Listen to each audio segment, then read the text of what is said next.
Welcome back to Hey Kentucky. So we took a trip back in time at the Henry Clay Estate in Lexington recently. Competitors suited up for a game of croquet. I played that as a kid. So we sent our friends from the New Circle Circular to see what goes on when croquet is played in Lexington. We're out here at the Croquet Tournament to benefit the Henry Clay Estate. As you know, Henry Clay invented both croquet and Play-Doh. We've got a wide, diverse group of participants here, ranging from white to also white. And we're going to go catch a little bit of the action. Let's go. You wanna work out, but got diagnosed with the gout, croquet. You came for the news, but stayed to see Morley Cruz, croquet. You can't drive, you're alive in 85, croquet. Henry Clay was known as the Great Compromiser. As the Great Compromiser, some people wanted to play polo on these grounds, some people wanted to play bocce ball, and he came up with the first compromise that ended up in a lose-lose, and that's why we have a croquet tournament. Exactly.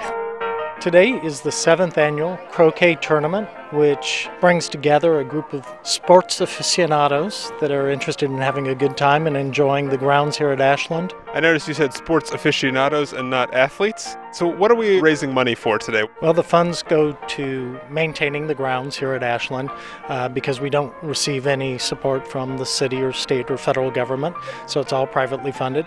But also it goes to support educational programs, raising much needed money so that we could take Henry to the schools or bring school groups here to Ashland. What do you like about the event, or what's your favorite part about coming out here? Just time to spend with my grandpa, and it's just fun to try something new. With all this money paying to play, are you concerned that the FBI is going to come bust up this event like they did the U of L basketball program? I can only hope that we could get that much of attention.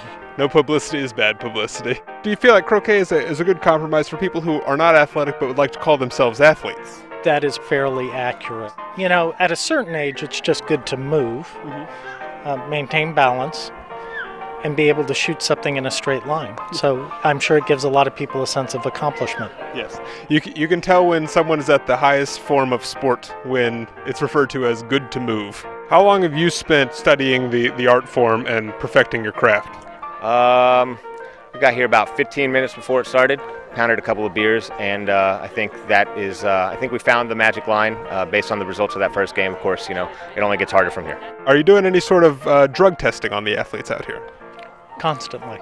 To make sure that they have drugs in their system? We are making sure that there's enough adult beverages to keep things lubricated, which Henry liked to use bourbon to keep things lubricated in D.C., so we use the same theory here. I'm not very good at croquet. My grandmother tried to teach me croquet once, but I wasn't very good with the yarn and the needles, and I tried to make a glove, but it ended up as a badminton. Does that help? No. Okay. Who got you into croquet? Your grandfather? I'm not sure how we found it. Croquet found you. I understand. You didn't choose the croquet life. The croquet life chose you. We've learned a lot about croquet and the croquet lifestyle today, what it takes to excel at croquet from the group of athletes who have chosen to go pro in something other than sports. Join us next week when we go to the Mary Todd Lincoln House for a lawn darts tournament. Back to you, Matt. You know, I actually like croquet, and I enjoyed that. Good, thank you very much, New Circle Circular.